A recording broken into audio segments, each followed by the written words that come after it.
हरि पनावा उनकर खैनी बेटी फुलावा रखनी उधार।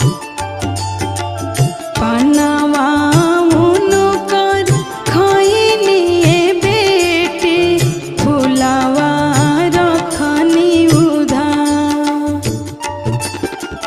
तोहरे करने बलुहरानी बेटी साजन छे काले दुआर।